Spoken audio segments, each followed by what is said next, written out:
Climate change affects all continents. We cannot stand back and watch its devastating consequences on the future.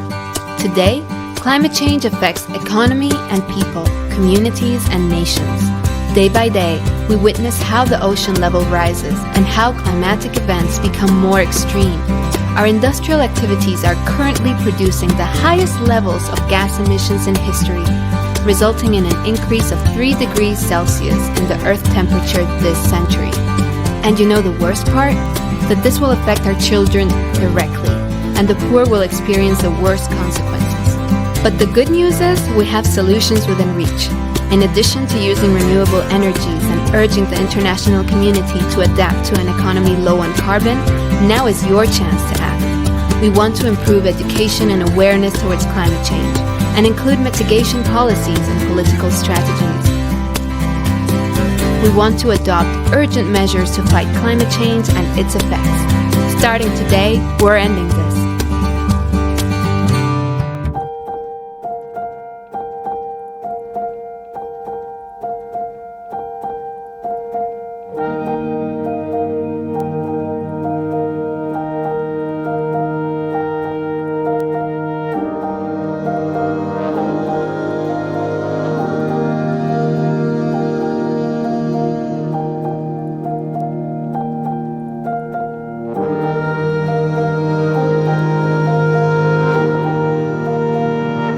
Greta Thunberg. No one is too small to make a difference.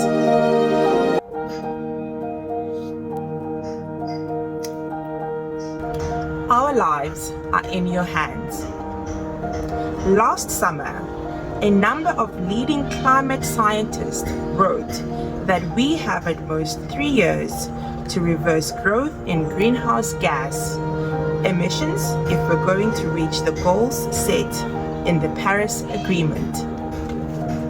Over a year and 2 months have now passed.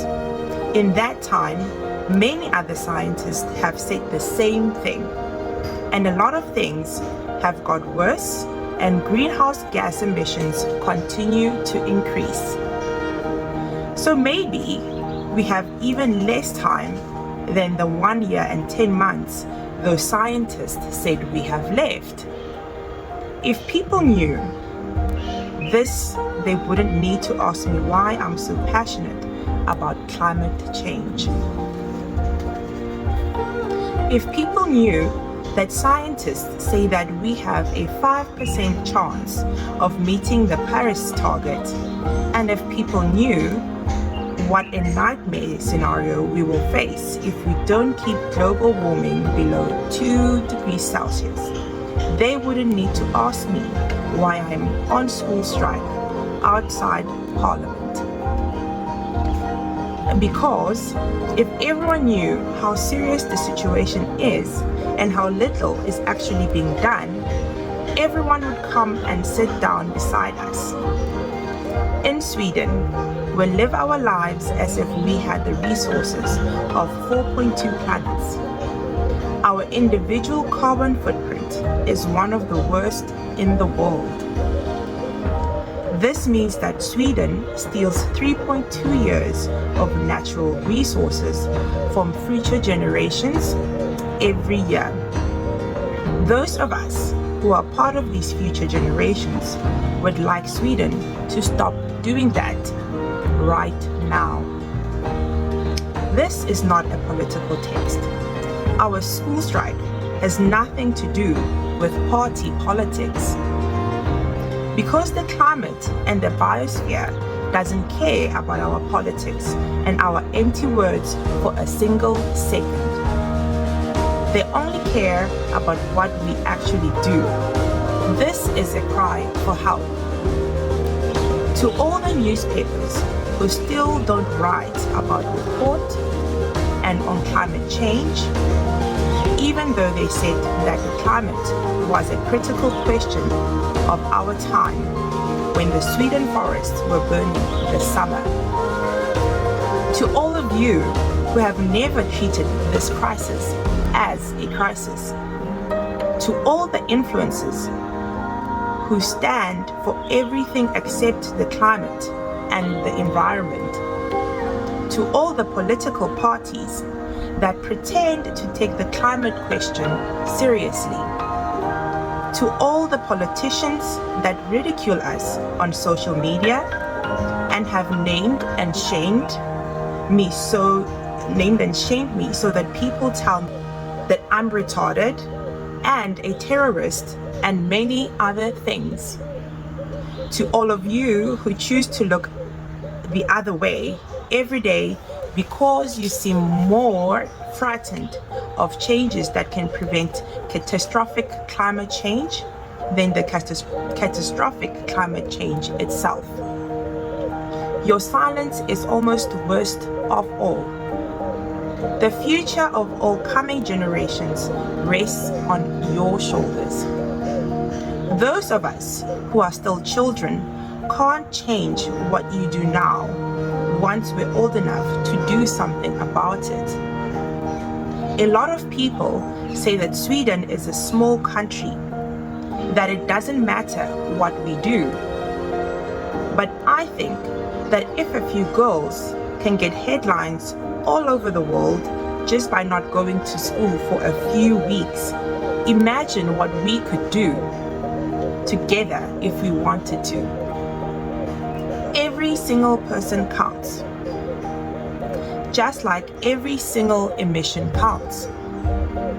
Every single kilo, everything counts. So please, treat the climate crisis like the acute crisis it is and give us a future. Our lives are in your hands. A strange world. I dedicate this award to people fighting to protect the Thunberg forests and to activists everywhere who are fighting to keep the fossil fuels in the ground. We live in a strange world where all the united science tells us that we are about 11 years away from setting off an irreversible chain reaction way beyond human control that will probably be the end of our civilization as we know it. We live in a strange world where children must sacrifice their own education in order to protest against the destruction of their future. Where people who have contributed to the least to this crisis are the ones who are going to be affected the most. Where politicians say it's too expensive to save the world, while spending trillions of euros subsidizing fossil fuels. We live in a strange world where no one dares to look beyond our current political systems, even though it's clear that the answers we seek will not be found within the politics of today.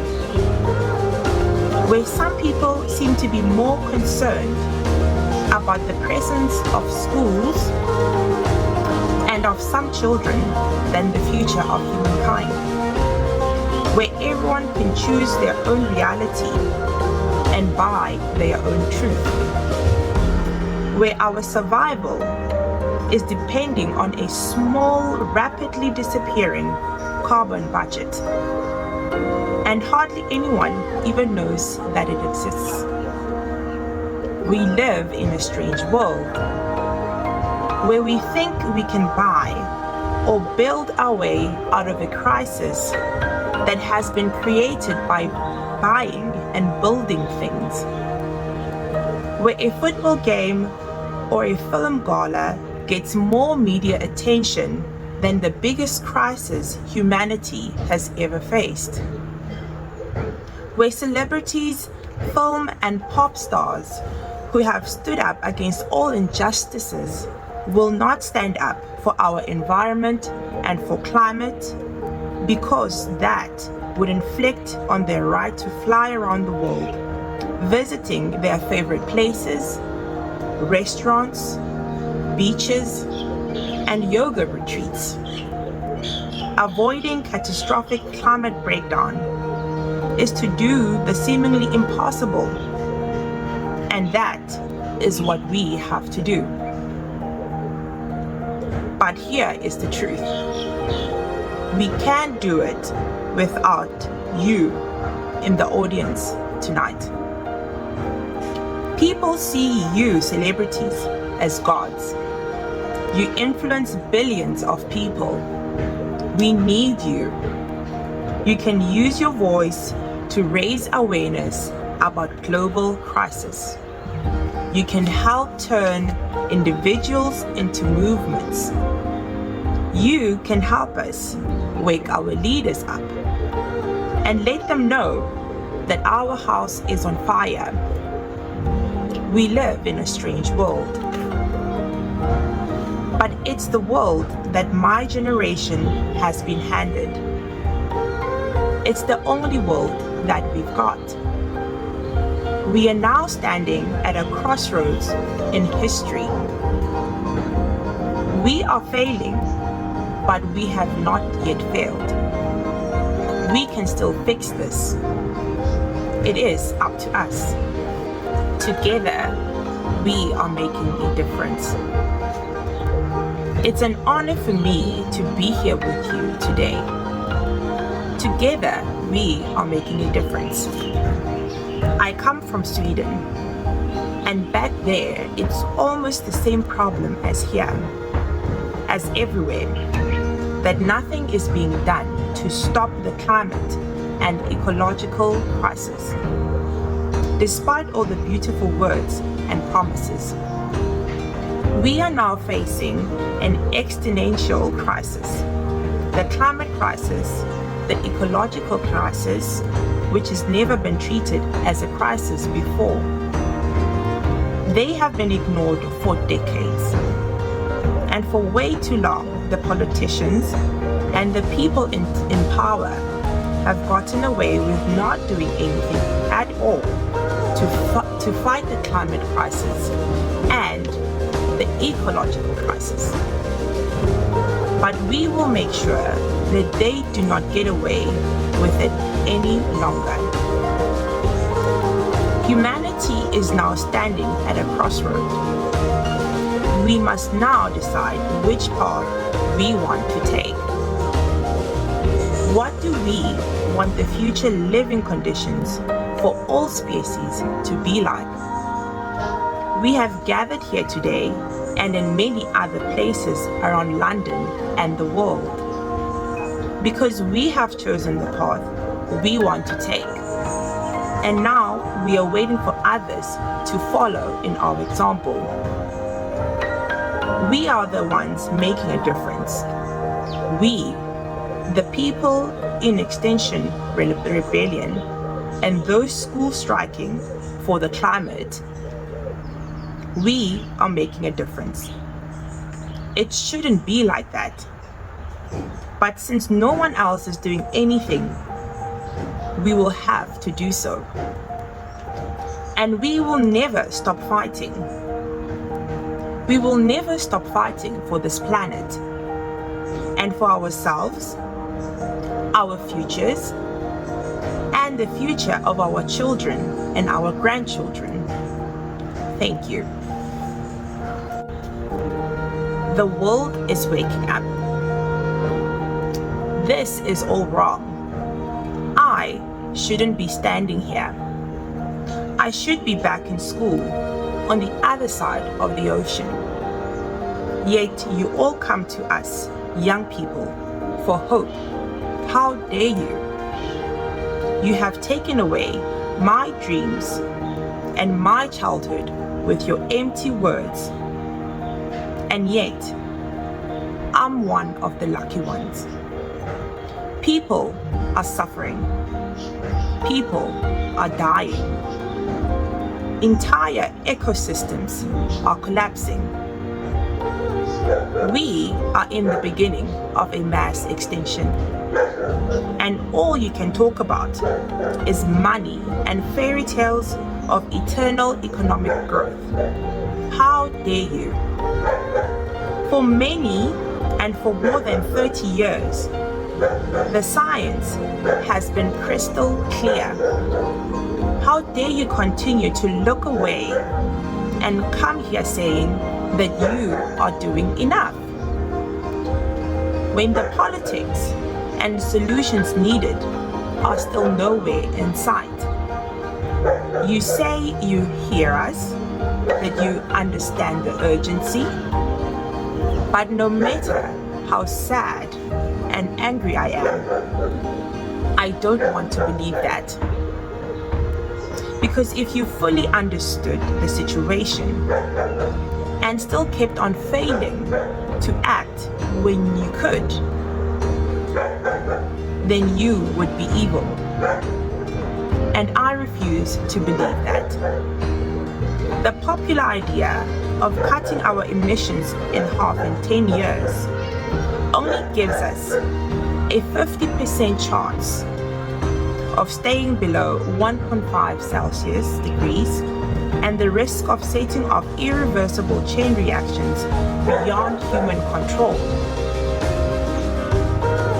50% may be acceptable to you, but since those numbers don't include tipping points, most feedback loops, additional warming hidden by toxic air pollution, nor the aspect of equity, then a 50% risk is simply not acceptable to us. We who have to live with the consequences, we do not accept these odds.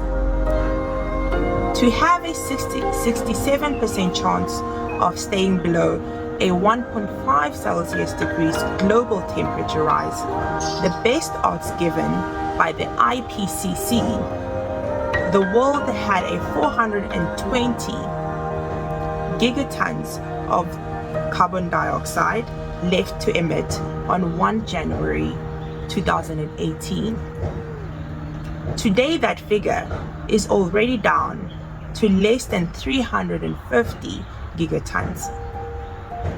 How dare you pretend that this can be solved with business as usual and some technical solutions? With today's emission levels, that remaining carbon dioxide budget will be entirely gone within less than 8.5 years. There will not only not be any solutions or plans presented in line with these figures today, because these numbers are too uncomfortable and you are still not mature enough to tell it like it is. Your generation is failing us, but the young people are starting to understand your betrayal. These eyes of all future generations are upon you. And if you choose to fail us, I say we will never forgive you. We will not let you get away with this. Right here, right now, we draw the line. The world is waking up, and change is coming, whether you like it or not. We are the change, and change is coming.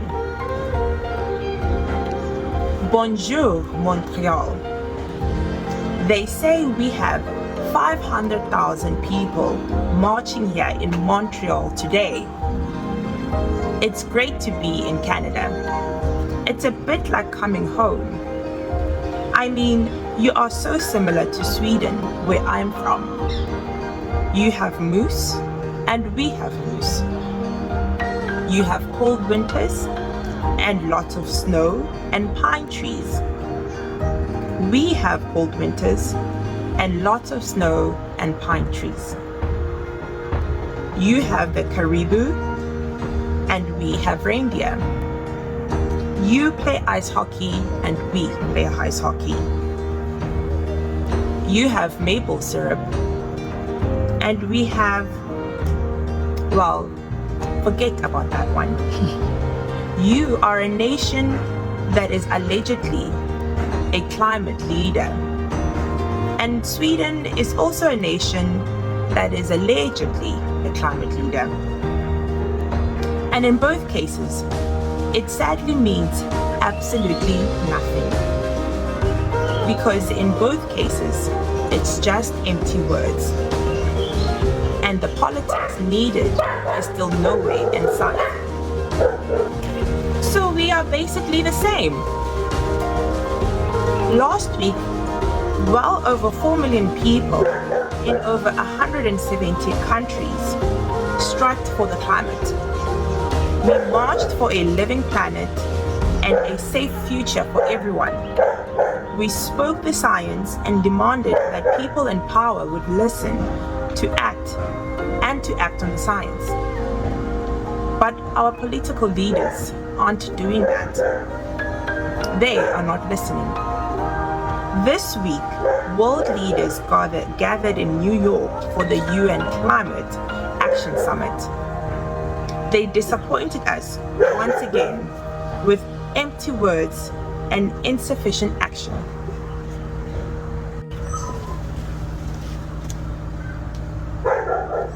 We spoke the science and demanded that people in power would listen and to act on the science.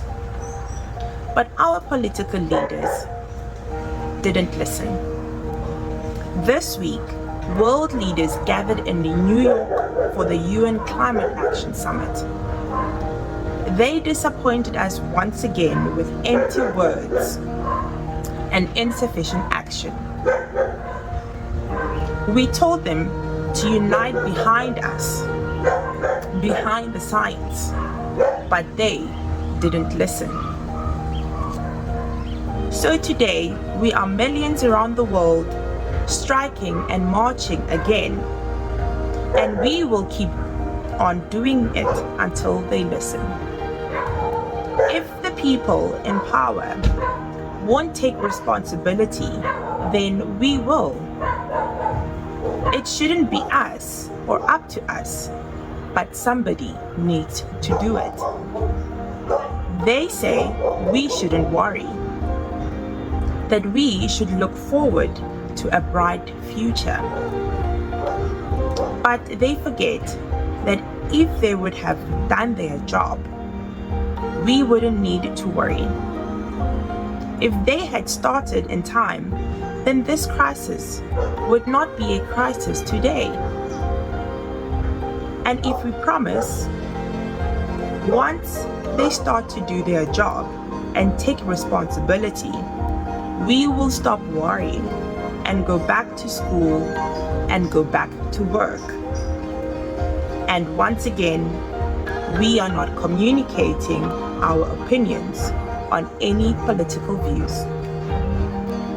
The climate and ecological crisis is beyond party politics. We are communicating the current best available science. To some people, particularly those who in many ways have created this crisis, that science is far too uncomfortable to address. But we who will have to live with the consequences, and indeed those who are living within the climate and ecological crisis already, don't have a choice.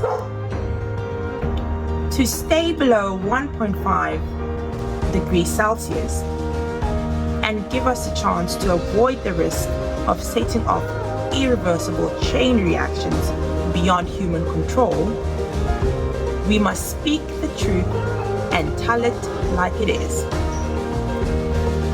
In the IPCC's SR15 report that came out last year, it says on page 108, chapter 2, that to have a 67% chance of staying below a 1.5 degrees Celsius global temperature rise, the best odds given by the IPCC, the world had about 420 gigatons of carbon dioxide left to emit back on the 1st of January 2018.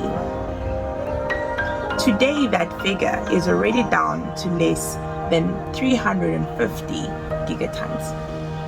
With today's emission levels, that remaining carbon dioxide budget will be left entirely gone within less than 8.5 years. And please note that these calculations do not include already locked in warming hidden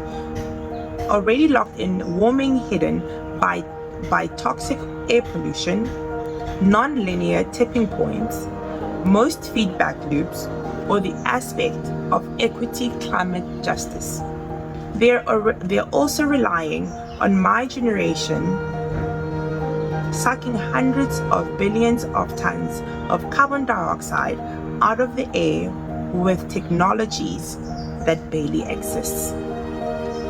And not once, not one single time have I heard any politician, journalist, or business leader even mention these numbers. They say, let children be children. We agree. Let us be children. Do your part. Communicate these kinds of numbers instead of leaving that responsibility to us. Then we can go back to being children. We are not in school today. We are not at work today because this is an emergency and we will not be bystanders. Some would say we are wasting lesson time. We say we are changing the world so that when we are older, we will be able to say we did everything that we could. And we will never stop doing that. We will never stop fighting for the living planet and for our future. We will do everything in our power to stop the crisis from getting worse, even if that means skipping school or work, because this is more important. We have been told so many times that there is no point in doing this, that we won't have an impact anyway, that we can't make a difference. I think that we have proven that to be wrong. Though through history, the most important changes in society have come from the bottom and up and from grassroots. The numbers are still coming in, but it looks like well over 7 million people have joined the Week for Future. There's strikes on this and last Friday. That is one of the biggest demonstrations in history. The people have spoken, and we will continue to speak until our leaders listen, until they act. We are the change, and change is coming.